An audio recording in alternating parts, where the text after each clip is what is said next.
All right, guys, and we welcome you in to a wow. I just want to exit my full screen really quick.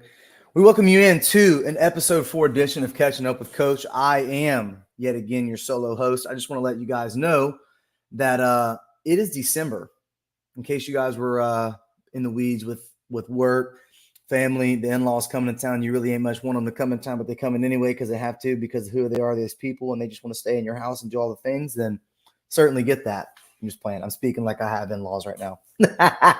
Anyway, welcome in. A lot to talk about today. Obviously, a lot of things that are happening right now in college football, and I certainly don't want to bury the lead any further on that, and what exactly all those things are, what they mean, how do we see them, do we see them coming, do we not see them coming, all those things we're certainly going to cover here in the episode tonight. So I wanted to get started a day early so that we can make sure that we cover everything and make sure we're doing things on a scheduled basis, and why not sooner rather than later? You know what I'm saying? Wanted to make sure that we are up on the YouTube stream, and we are. So we are there. Go ahead and give me a like, a shout, and a follow if you guys don't do it already. So let's just go ahead and get started. I know what everybody's going to want to talk about. I promise we're going to get to it, but I really do want to get to this first and just take care of a couple of housekeeping things. Certainly the first thing that we saw this weekend happen was the Pac-12 championship. You're about 5 days removed from it. You and I both know that we came on this show and we talked about what exactly this game might look like. And I kind of thought that it would be, I'm going to be honest with you, I didn't love 9.5. I didn't love 9. I didn't love 10 or anything like that. But I did think Oregon had a pretty good chance to win. And the old adage is that it's really, really hard to beat the same team twice. And Washington played pissed off. Like, is it fair to say that Washington played the game as if they heard like literally everything said about them? Because that's kind of how I felt. And it felt like after the first couple minutes of watching, I was actually on comms with Russo watching the game. And I said, bro, these guys aren't like they're not playing regular. Like they're playing mad. Like they're angry, running pissed off, like running mad at the ground, like coming off of the field drinking Gatorade, pissed off. And when a team's playing like that, you can almost assuredly assume that at some point it's going to translate either right there from the jump and start fast, score fast, get up, 2 scores, or they're going to finish strong. It's going to usually be one of the two. And so I really just want there to be a really common denominator, and it is that hard effort almost always results in a good and positive outcome. Almost always. We'll get to how it's not always here in just a second. But the game ended in a different way than you and I all thought it was going to go. And I can't say that it didn't happen the way that we wanted it to. It obviously did, but I may or may not have had a small teaser that Washington was going to win and cover by a touchdown. But that's okay. It's neither here or there. But anyway, Washington wins 34-31. Look, it started out Bo Nix didn't play a bad game by any means necessary. He just didn't play a Bo Nix game. Saw a lot of the dings and the dunks and a lot of the short passes and a lot of the things. I mean, the first pass was literally directly over the middle and hit the referee like almost square in the old family jewels there. It was like a scene from Longest Yard, a little Paul Crew action. But it was honestly from start to finish. It never felt like Oregon was really going to win. Like, I know they kind of punched back. They had a good counter punch maybe, but it never felt like Washington was out of it, even with Oregon's best punch. And they felt that way. And I think at the end of the game with a towel on the head and the graphics everywhere on Twitter, Bo Nix, like I think he felt like he let himself and maybe more so the school down in a way, but he really shouldn't hang his head. He had a fantastic season and a great college career. He's going to go pro. He's whoever's going to draft him. I'm sure he'll be, a great locker room guy because everybody seems to like the kid. It just seems like this was supposed to happen. Like, it feels like the rightful guy to win this award is going to win it because of this game. And so because of obviously all the things that happened, Bo Nix falls, Michael Penix actually rises, and you may end up seeing Michael Penix get second in the Heisman because of that. Because Michael Penix, by every stretch of the imagination, had had to do pretty much it all to win the game and keep him really in it. But if you would have been watching the Heisman odds like I was doing, literally in game, guys, it was as much as like Jaden Daniels minus 250 in the middle of like the first quarter. And then it was going back and forth, odd and even. Jaden Daniels, Bo Nix. And then at some point, you even had Michael Penix at like plus 500. And then the final drive of the game happened, and then it was just Jaden Daniels. So I think almost every app is taking them off at minus 1450 was the last odds that I saw, which is, come on. So Jaden Daniels is going to be your Heisman winner, and we couldn't be more excited about that. We obviously had some pretty early on tickets to win that. A lot of people are going to be posting their tickets for Jaden Daniels here in the coming day, and we're going to find out December 9th around 7 or 8 p.m. I believe who's gonna take it home. But we already know who's going to take it home. But before that happens, I'm going to talk about this for a couple of minutes. Before that happens, we're going to find out on December 8th who's going to win the Biletnikoff, and it's going to be Marvin Harrison, Malik Nabers, or Rome Odunze. And let me just go ahead and say, I am not going to, because I got a little bit of pushback from this last week, but I'm not going to be the guy that says that Marvin Harrison doesn't deserve to be there. His body of work over 2 years should suggest that he should be considered to be there. But if you're basing this award based on who had the best season right now this year, Marvin Harrison is not. He has not had one of the top 3 best seasons for a college football receiver, and that's not inherently to say that he doesn't deserve the award. Again, I love Marvin Harrison Jr. I think he's a great player. I think he's a great kid.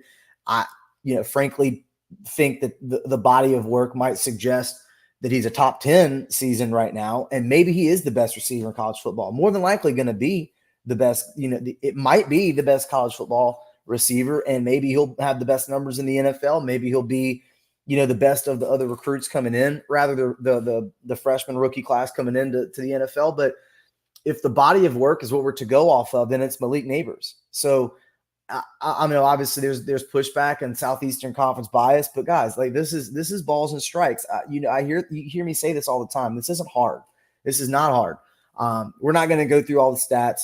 We've already been through that. You know how I feel about this. I'm a little bit tired of, this being like a lifetime achievement award. It's not supposed to be. It's supposed to be based on your individual season. And LSU, whether you want to make the argument or not, has benefited from this in the past. So certainly if you're an LSU fan, you obviously can't talk out of both sides of your mouth. Okay. So we have to kind of, live and die by the sword, so to speak. But to get further into things as we see them, the next thing I really want to talk about is the SEC championship. It's kind of hard to say that this is shocking, but I said this at the beginning of the season, and Russo said it was an interesting take. And I said, guys, I think you're going to see Nick Saban's best coaching job, maybe ever. If he is to win the national championship, you will have seen Nick Saban's best coaching job ever, because the spotlight wasn't on him. He was not supposed to win. A lot of people kind of split the votes for him to not even win the SEC West. And you can make the case that LSU would have had the ability to win the game had Jaden Daniels not be hurt. But Jaden Daniels did get hurt. Garrett Nussmeier came in, and Bama went ahead by 2 scores and ended up winning the game.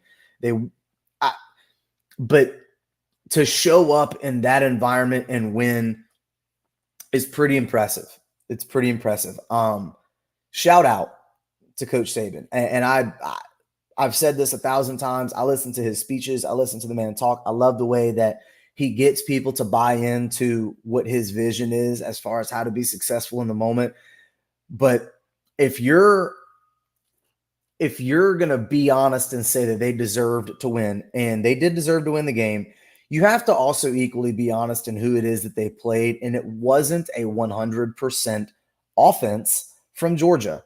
If you watch Brock Bowers play, and I understand everybody's, tired of hearing Brock Bowers this and Brock Bowers that, but the guy is that good, y'all. Like he's like a right tackle playing tight end, and he moves like a DB. Like he's the real deal. And he was moving at about 70%, McConkey, whatever. I mean, I don't think he was all the way there, but it just looked like there was players that were moving in slow motion. And whether or not that's even true or not, Alabama still showed up, buttoned their chin straps and won the game. And so hats off to them for doing it. They're going to represent the SEC and the SEC there in the college football playoff, and hopefully give us a good game playing Michigan on January 1st. What a way to start the year, Jesus and the Shepherds. But I know what y'all are going to want me to get to, and so here it goes. And I'm going to try not to sweat. I'm going to try not to get hot and aggravated, because I am Sicilian. Like, it takes very, very little for me to get that way. So let me paint you a picture. So I'm in my car, right? I'm in my car. I'm in the parking lot of church. I'm waiting to walk into the house of the Lord to to see the results of who's going to make it into the college football playoff. The night before, Russo and I are on the phone, and he goes, it's plus 450 to bet Florida State no, to not make it in. Bet it now, or it's not going to be there when it comes back. Like, whenever you wake up, rather, for this to be up.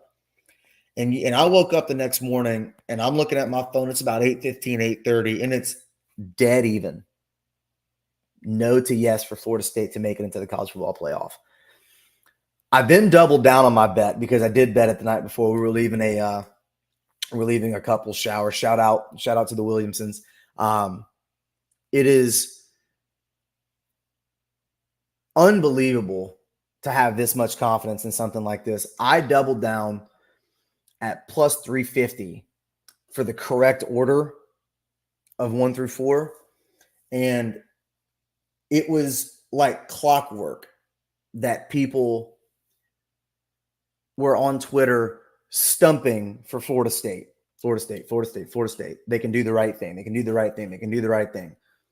But then on the other end of it, they have the opportunity to do what they preach and practice what they preach. It's the 4 best. It's not the 4 most deserving. It's the 4 best.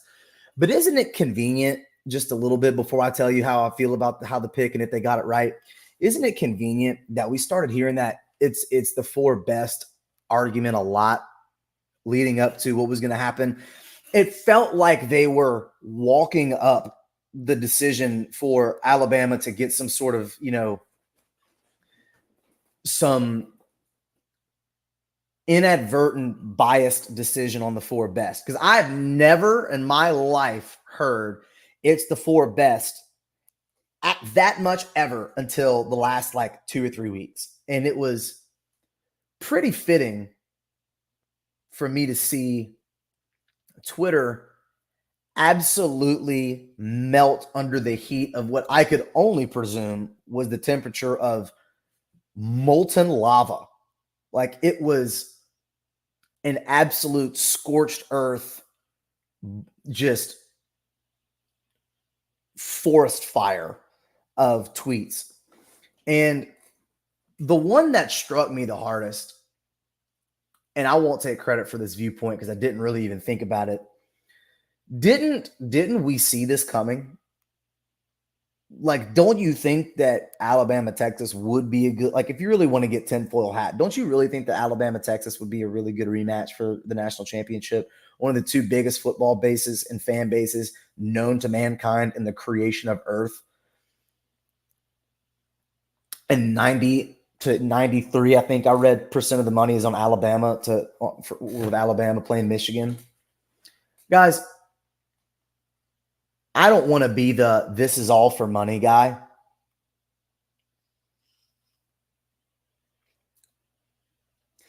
But it has to play a role a little bit. But you know what else plays a little bit of a role? Do you guys remember back when we started this whole thing, that this started with Alabama getting into the national championship to play LSU when many people didn't think that they deserved to be there, and many people thought it should have been Oklahoma State, and they ended up winning? And isn't it fitting that we're going to end this 4 college football playoff with Alabama getting in when many people don't think they should get in and playing in it. If you are supposed to meet the criteria of the 4 best teams, then yes. Then yes, they did get it right. But if you're to make the argument to me that Florida State did everything right, their quarterback, their brother, their friend, their teammate gets injured. He didn't ask to have his leg broken, gets his leg broken, still finds a way to win their games, goes undefeated, schedules 2 out of conference. They obviously schedule Florida every year, but they went and scheduled LSU on the road. Mind you, it was in Orlando, so it wasn't that far. You can still pack the Sienna and get up there. But 2 not only non-conference on the road, 2 SEC on the roads. And LSU's defense isn't what it used to be. But at the time wasn't the LSU that we know now, but it still counts. And Florida's having a down year, but it still counts. So what's the purpose of even asking teams to even want to schedule those games anymore? Like, what's the point? Like, what is the point? And I'm not saying what's the point of even playing the games, because believe me, I'm going to get to this. But what's the point in even scheduling that? But this is what I thought about, and it struck me just like this whenever I saw the results.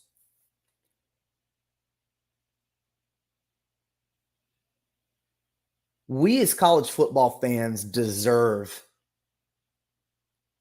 and I say this with as much as I could possibly say it. We as college football fans deserve to see the body of work played out on the field. Is that fair? We wait all year for the best, like 12 to 14 weeks of our lives as college football fans, and that's to watch our teams and just any teams play college football. And when you and Mike Leach, RIP to the GOAT, said it best: when you get a committee to decide things that teams are supposed to decide on the field, this is the outcome that we get. So it's almost justified that we're getting this, because we have allowed ourselves, and then here I go. There goes my Apple Watch. Trey, it seems as though you're experiencing a freaking episode. It seems as though we have forgotten that a 14 playoff isn't a freaking playoff. Let's get a committee. Let's get a committee of people to make these decisions based on the information that we've seen, and to take in the information that we know, and to predict outcomes that are going to happen based on our opinion of fact, based on what the play is on the field. But let's go away from that and not let the play on the field determine who's going to win the whole thing. Let's stop that process and then have a decision of people decide that. So naturally, the next question is, well, what do you think they decided on?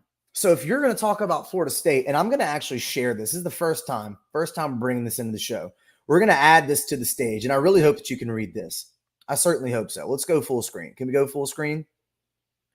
Full screen here. Here we go. So this is the College Football Playoff website. You can go to this online, by the way. Like, this isn't something that I've found by myself. Like, this was sent to me by somebody that was wanting Florida State to get in, but knew that it wouldn't happen. And this also exact same screenshot came to me from an Alabama fan too. This is the principles that they decide who's going to win based on these things. You ready? The selection committee will select the teams using a process that distinguishes among otherwise comparable teams by considering the following: conference championships won, strength of schedule, head-to-head competition, comparative outcomes of common opponents without incenting margin of victory, and other relevant factors such as unavailability of key players and coaches that may have affected a team's performance during the season or likely will affect its postseason outcome. So I know what you're screaming, and what you're screaming here is Jordan Travis just told you he didn't mean to be hurt. He didn't want to be hurt, but he did get hurt. So if this is what you're really going to go off of, then sure, put Bama in there.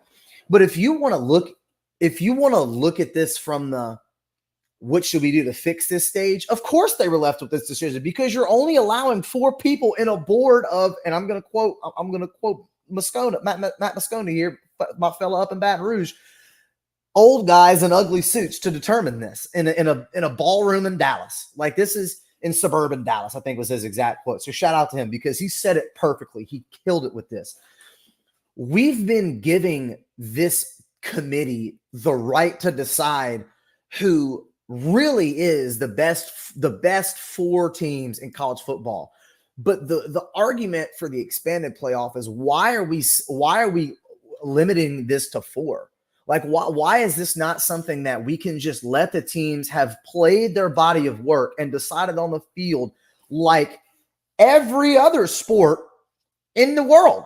This is the only one that does this. And it's so true, because we've watched college football become this new ether of pay to play. Call it what you want. Okay. So if you're going to allow teams to basically have free agency in college football, you're going to tell me that we're now going to restrict who can decide at the end of the year who's going to win the whole thing. Like, schools are going out of their way to fight for their life to just get recruits to play for the school. You win each and every one of your games, and then you're telling them that because their quarterback got hurt that they don't even get a chance to play for it. Why? Because there's only four. Because you've decided that we're going to go away from the BCS model by like two teams. We're going to really change it. We're going to fix the whole cart. We're going to start with the wheels. Let's put four on there. Let's really do something wild. You want to see something crazy? Let's put four. And I think because old money in college football needs to die off before any changes get made. I can't argue with that. And it's sick. Like, it's to the point where, imagine, and the example that was given, and I'm going to give a different one, but the example was given was, do you remember when Ohio State won their national championship with their third string quarterback? Like, Jones came in and was throwing seeds all over the field. Didn't mind to them. Well, that's because he was good. So because their backup quarterback is playing mid, now all of a sudden Florida State can't go compete for it. Now you can make a case that there maybe wasn't a one-loss SEC championship waiting to get in right behind him, but big bro, it's the same thing. Let me give you a different one. What would have happened if Michigan's Jim Harbaugh wouldn't have been available to coach the team in the college football playoff? Do you think they get left out? Or do you think it was a Florida State thing? Do you think that they looked at the body of work and decided that because they're not playing the Florida State ball that we saw them play with Jordan Travis, that all of a sudden they couldn't win? Do I need to go back and remind you what the game looked like when Michigan played Penn State, when there was like 11 yards of total offense and like maybe 37 full seconds where you felt like there was going to be like offensive good football? And save me, it was a defensive battle. Save me that. Please save me that, because you have no problem telling Iowa that their offense sucks, but obviously their defensive coordinator wins a Broyles Award, and hats off to coach. But we have no problem with throwing Iowa under the bus. But as soon as you talk about Michigan's offense being sus, now, hold on, slow down now. So what kind of criteria are you setting? Because you're going to tell me Florida State looked bad, but you're not going to look at Michigan's body of work without Jim Harbaugh and say that they didn't underperform whenever they had no Jim Harbaugh versus with Jim Harbaugh. So this is where it was really, really difficult for me to stomach. And I'm not a Florida State fan. To be completely frank with you, I'm not a Florida State fan. I don't have no dog in this fight. And I certainly, me, I've been predicting Alabama to win the West and Coach Saban to have his best possible coaching year ever from the first week. I just said it 8 minutes ago in the show. But the part that screwed me up the most was whenever they brought up how Florida State looked in their victories over the last couple of weeks or few weeks without Jordan Travis, as if they didn't need Alabama as an Alabama didn't need a miracle in 37 full seconds in the pocket in the back corner of the pylon to beat a sub 500 Auburn team that had just got waxed by New Mexico State by 4 tugs the week before.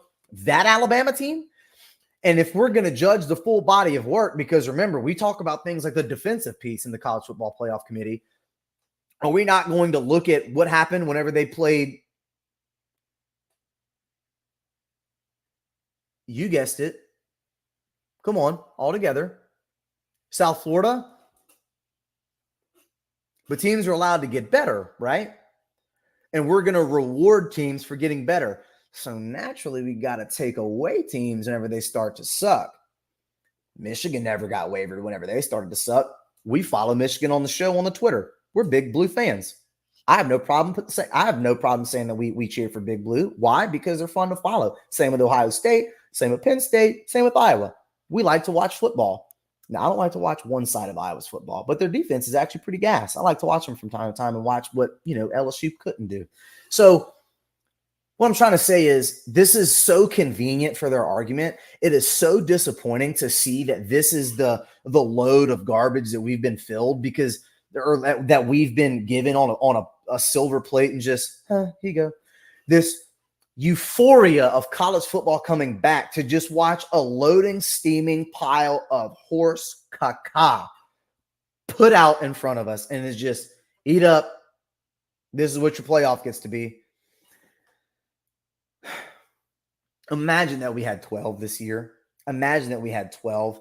I'm not for the auto bid thing because you and I both know that another piece that played into this with Florida State not getting in is, and Josh Pate had this first, TCU getting absolutely drugged in the national championship last year, and they saw that. And maybe is there a part of them that thought that maybe that might happen if Florida State got past Michigan in the first round and made its way to Washington or Texas in the college football playoff? Is that fair to say?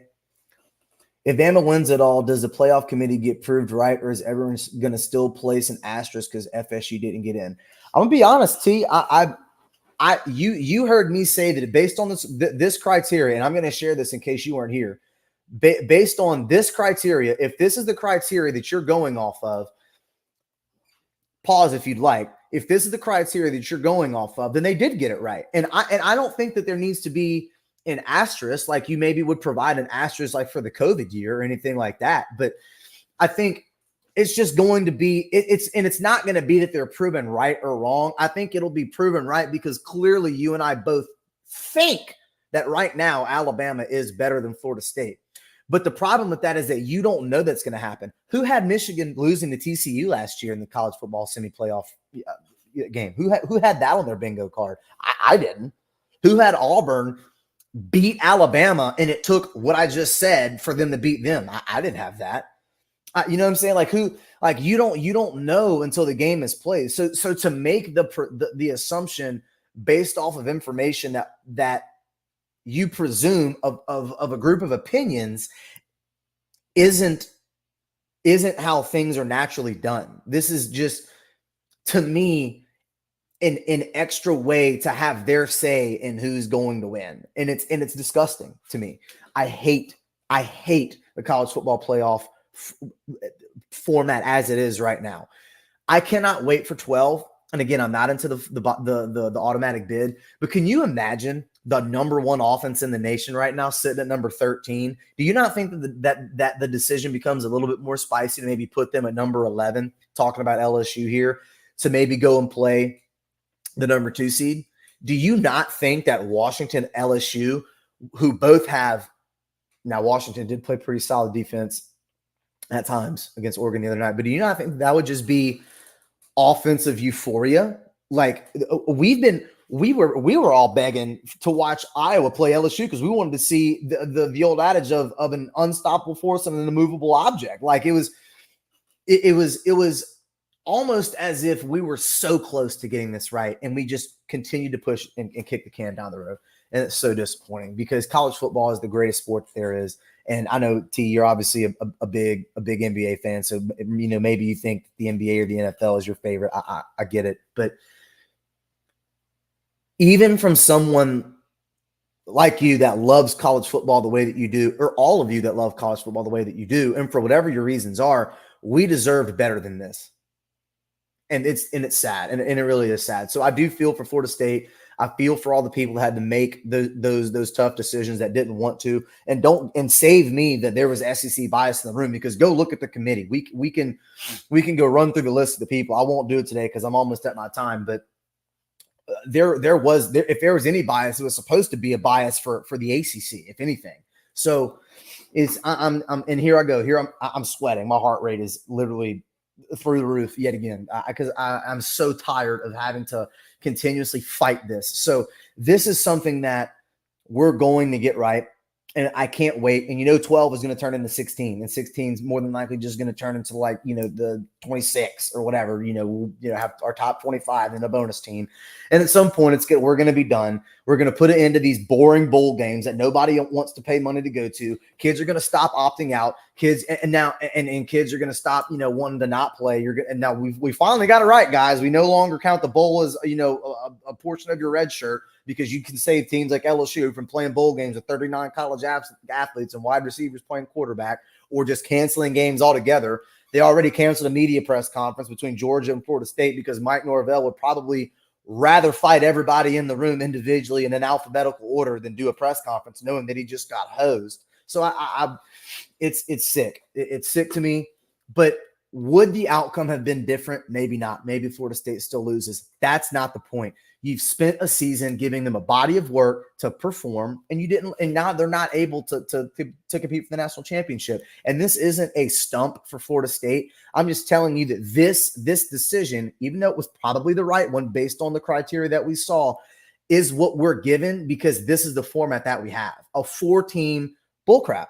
It's bullcrap. So be happy that this is moving to an expansion method, because we're now going to have what every other sport known to creation has. So thank you to the Lord that this is going to be this way.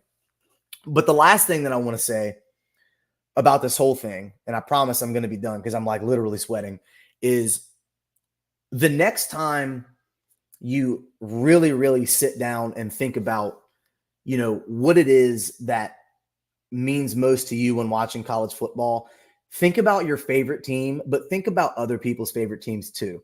We're not gonna dilute the games, and I've made this before. We're not gonna dilute games by having playoff games. The regular season is not going to be minimized just because teams with more losses can compete for the national championship.